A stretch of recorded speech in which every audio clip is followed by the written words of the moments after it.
Hi everyone, welcome back to the Ed Talk Show. I'm your host, Ed Oliveros, and today we have a great guest and friend today, Daniel Morris. Daniel, thanks for being on the show today, brother. Awesome to be here. Awesome. So excited for today and talk a little bit about music. Yeah.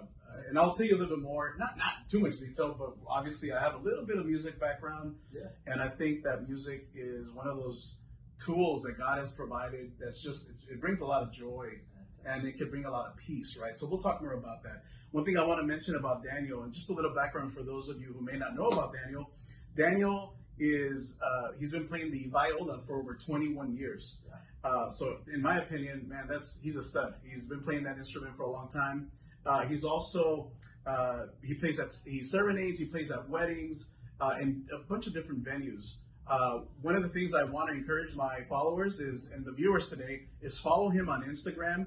He's on Instagram, and his Instagram is @DanielMorrisMusic, @DanielMorrisMusic, and his website is DanielMorrisMusic.com. Right. He's also on TikTok, so we'll plug in all the links and all that information towards the end of the episode. But I'm excited, Daniel. Thank you for being here again. Absolutely. Another thing I want to mention about Daniel is that you have a twin brother. I do. And your twin brother also plays the viola. Is that correct? He plays violin. Actually. He plays the violin. I mean, pretty cool. No, that's okay. Yeah. So when you guys, and we'll get more into the details of that, when you guys play together, because you do play together at times, you're playing the viola, and he's playing the violin. Is that correct? That's right. Very cool. Okay, cool. And then I do have a question about the viola and the violin, if you could give us a little bit of background on that and the differences and all that. Oh, yeah. So let's dive right into it, Daniel. Cool. And one thing I want to mention too is the way I met Daniel was actually through Instagram.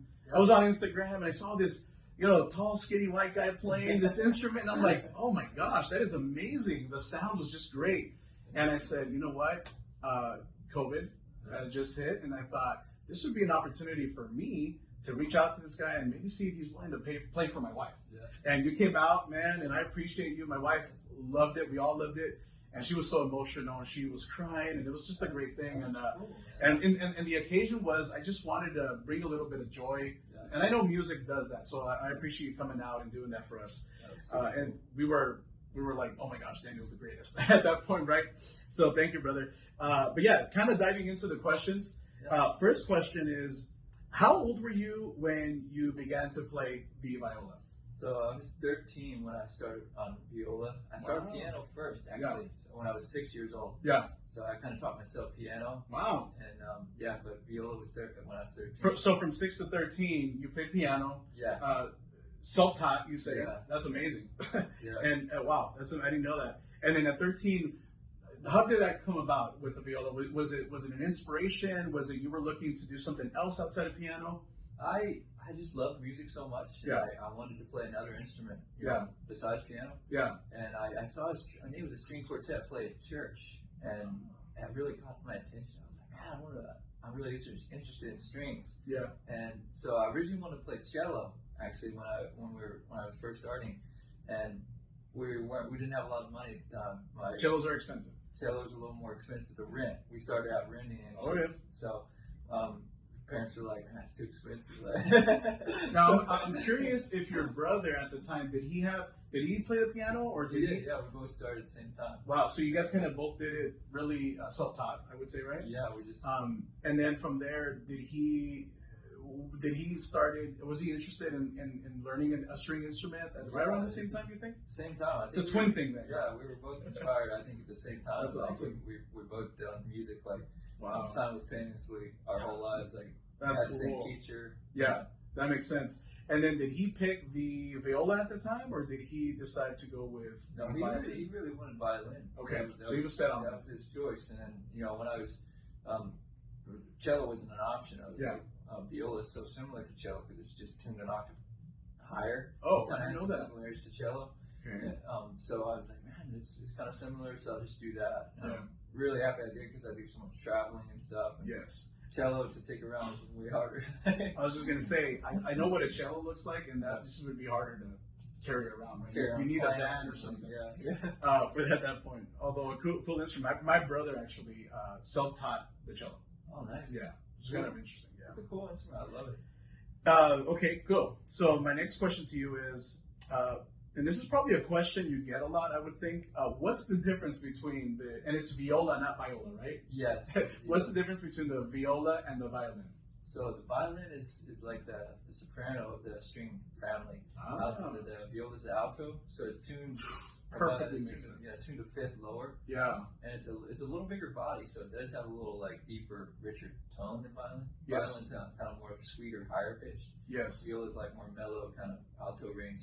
So it's definitely, you can hear the difference. A lot of people don't notice the difference unless you see it side by side. But yeah, I was gonna say. So I'm assuming when you play with your brother, it's beautiful harmony then, because you've got the lead or the soprano sounding instrument, and then you have the sort of the harmony, the alto, right? So it's got to blend beautifully, I think. Yeah, really, it works well. That's and awesome. For the pop stuff, I feel like viola is really good because vocal range, like the violin is a little higher sometimes. Yes. To adapt it to like pop stuff is. You can do it, but viola is just like perfect. Right in the money. Yeah, right in the money. That's awesome. And third question for you, my friend, is how do you define music, and how has music changed your life, or affected or improved it, influenced it? Yeah. I think music it's so powerful. It's really just magical to make people feel something through music. Yeah. I think truly, a lot of people can play, know how to play really technically and play well. But I think when you can make somebody feel something, that's when you really you've done a job with music. And I feel like for me, when I'm in the moment when I'm playing for somebody and I feel that magic and that connection happening, and I see them and I feel them feeling the music, as you can't explain it. It's just it's magical. Yeah, it's really. I know what you're talking about because I was blessed and lucky to have you playing for my wife, and it's really hard to put into words. Almost, I would say, the raw emotions, right? When you see someone just honestly, when I thought of having you come over, I didn't realize how emotional my wife was going to get. Yeah. I mean, it was a deeper emotion. It was a happiness. It was a joy. And I almost wanted to ask, and I think I did ask her, I said, towards the end when you had left and everything, I said, you cried a lot. I said, was that tears of joy or what was it? And of course they were tears of joy. Yeah. And it was just one of the best things she's ever experienced. So at the time, I think a couple of years ago almost, we've been married for 13 years. We're almost 15 years now. Yeah. But she said that was, if not the best thing you've ever done since we've been married, pretty darn close to it. Wow. So, and it just gives you an idea of that magic that you talk about, right? Yeah. No, that's great. Now, did the pandemic change your music business? And what I mean by that is, because I really don't know how, and I know you mentioned 3 years ago you were kind of busy with, and we'll talk more about this a little bit later, but you were in a Super Bowl ad, which is pretty cool for Dodge, right? Yeah. But then when COVID hit, how did that change your business or just the way you went about playing your instrument? Yeah, it really changed it. At first, I was really scared. I was like, man, I don't know if I can continue to make a living doing music. Right. With my bigger gigs being just gone, everybody canceled. Right. I had a lot of corporate events, bigger weddings, and booked and everything. But it's just calling and saying, can't do it. So I was like, man, what am I gonna do? And I had 2 weeks after lockdown, I had this client reach out and say, hey, can you play for my boss outside her window? It's her birthday, and we don't have anything, can't do anything, And I was like, everyone's locked down. Yeah. I was kind of man, I almost said no because I was it's a little. I've never done anything like it. It's kind of weird. Everybody's locked down. Yeah. And I told my wife, I said, should I go do it? And she's like, yeah, why not? I was desperate for a job, so I just went and did it. She took some video and people just posted online. People just loved the idea of it. So that started the whole serenade thing that I did for my wife, and that just blew up and went viral. I was going to ask you if that's what started it, or if you had done it before, because quite honestly, and it's so in a weird way, we can thank that situation, COVID, for the most recent success that you've had with doing, because now, we're at the point, I think now, where you feel comfortable and your clients feel comfortable to have you present at the venue, because that takes it to another level. I mean, I think if you serenade someone, they're maybe, they open the windows, but they're in an enclosed building, you're still going to get that emotion. but I think having your presence there it just takes it to a different level. Yeah. So, but it's pretty interesting to see that how after COVID, in my opinion, you've done phenomenal with that, with being able to, you know, again, I understand the concerns with, hey, what's going to happen with, you know, the income, right? If everyone's canceling on me, so you figured out how to, you know, go back out there and make some money in the earnings. So that's awesome. That pivot and like honestly, the last 2 years, the COVID, like it's been my best years. That's amazing. 2 years, so I mean, for me, it's been like the biggest blessing. Like it's took it, like you said, like taking my career to a different level. Like it really changed everything for me. And a lot of our viewers are entrepreneurs and business people, or if you work a 9 to 5, you're still, you know, you can realize and understand what he's talking about. I mean, think about it. If your business takes that kind of hit, and now you're concerned with, hey, how do I, you know, meet ends meet? How do I bring home the bacon home? And so what you did was you were able to take a bad situation and turn it into a really good. I mean, you just said, you know, Daniel just mentioned how the last 2 years have been great for him, and that's just a little commercial, I think I want to add that, you know, you can take a bad situation and it looks dark and heavy, and you're thinking, oh man, how am I going to get out of this? And then all of a sudden, an idea comes, and you sowed a seed, and it just started growing, right? And that's amazing. I love hearing that. It forced me to like be creative and kind of push me to a different level, because I was kind of getting really comfortable with the events and like everything. It was like, man, like, how can I take it to a different level? Like, what can I do to like, you know, change? You know, I can go farther. And then the pandemic happened and made me like really think outside the box. That's awesome. Out of desperation. Well, and so that's again a testament to when you know, when you have a little bit of pressure, you know, and like I love that what you said. You were comfortable, but you started thinking more creative. And that's what music is. It's creativity, right? And so your creative juices started flowing, and you said, okay, let me just try this. And even in that, I think it speaks to even when, you know, you asked your spouse and said, hey, should I do this? There was still some doubt there. But I'm so, honestly, I'm happy that she encouraged you, and then you guys went ahead with it, because it's been awesome, I'm sure. Yeah. So that's awesome. I love hearing that. This is a fun question to me. Because I know you play the viola, but what's Daniel Morris's favorite music genre? Favorite music?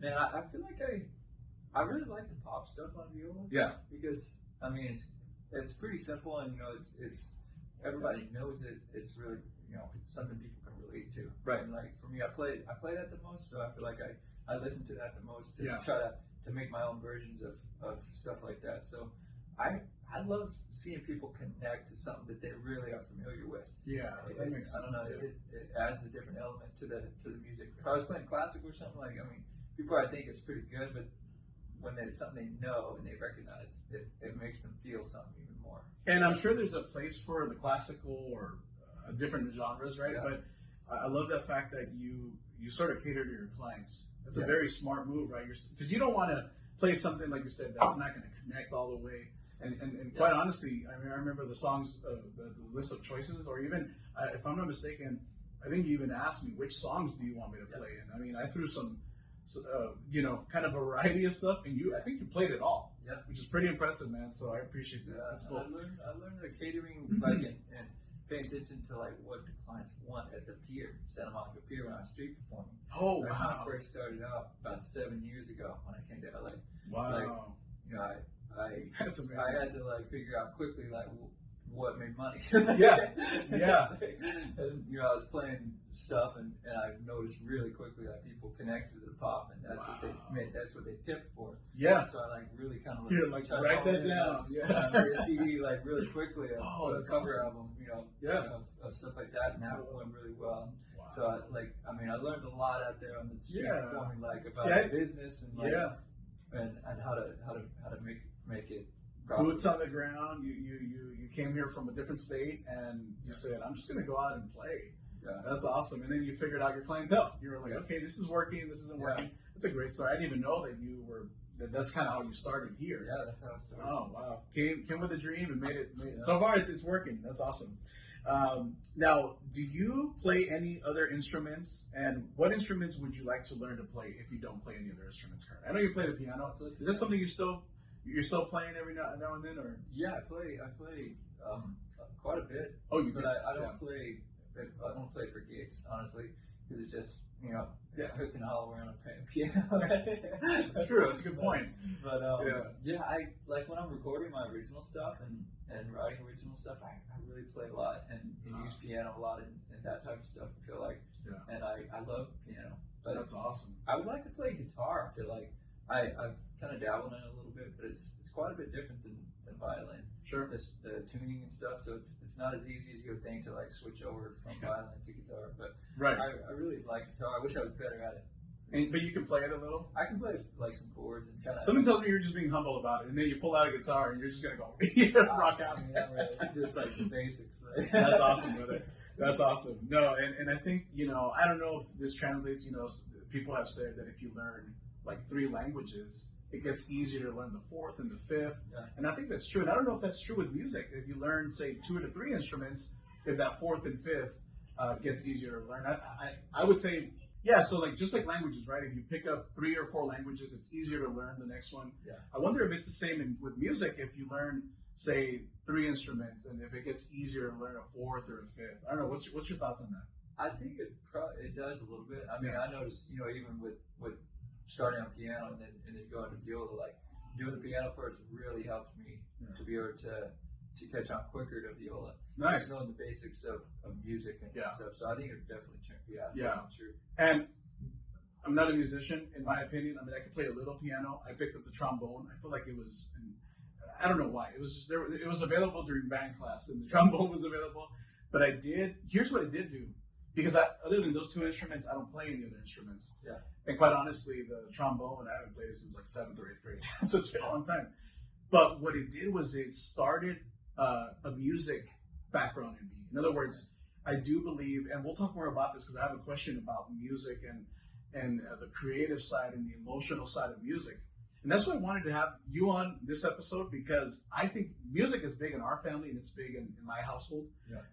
And what started it was, there was in junior high, I had a band teacher, right, who kind of inspired me. She taught piano, but I didn't have that piano class, so I was just in her band class. Yeah. So I remember thinking, man, I kind of have an interest in learning piano, and so I went to her. She said, "You can come during your breaks if you want, right, during your lunch break." And I'm like, well, should I miss my lunch hour and go? But I wanted so bad because I didn't, much like you, we couldn't afford a piano, not even a keyboard. So. Growing up in LA, right? So I remember I would take, for about a year, I took my lunch hour and I would go play the piano, and I just started practicing, and she was there most of the time. She would help me and teach me a few things. But what that did was it started again with, I think that was the beginning. If I could go back in time, that was when my love for music, if you will, started. Yeah. Because there was an instrument. You're going to laugh at this, but while my friends were listening, and I grew up in the 90s, so we're talking in mid-90s, right? While all my friends were listening to hip-hop and rap and Tupac and Snoop Dogg, I was listening to like Beethoven. Yeah. And I kid you not, Ludwig van Beethoven, and I was listening to Amadeus Mozart and Johann Sebastian Bach. And I was interested, I was kind of a nerd in that area because music changed my course. I was so in tune with music that I wanted to learn that stuff, the old stuff, if you will, and I had no interest in the other stuff. Just I wanted to learn music that bad, and I started reading. And I don't know if that makes sense or not, but that's kind of my background. Same way. Like when I was growing up, and I only did classical pretty much. Yeah. I just recently, when I came to LA, kind of maybe like a year before that, like started branching out into the pop stuff. But the classical really gave me a good base of all the technique and everything with that it has to be spot on. It does, and if you're like thinking, I'm never going to listen to classical, just listen to songs. Here's one that I would give someone who says, no, I'm not into that. Listen to something like "The Flight of the Bumblebee." Yeah, what an amazing song, right? Yeah. I can hear that on repeat. Just it's amazing the way those sound. And if I'm not mistaken, for "The Flight of the Bumblebee," they use a violin, right? Different instrument. I think it's maybe trumpet originally. I don't remember what it's originally, but I think I've seen it with like a violin, some strings. But there is different instruments because there's piano too in the background. So anyway, but it's amazing.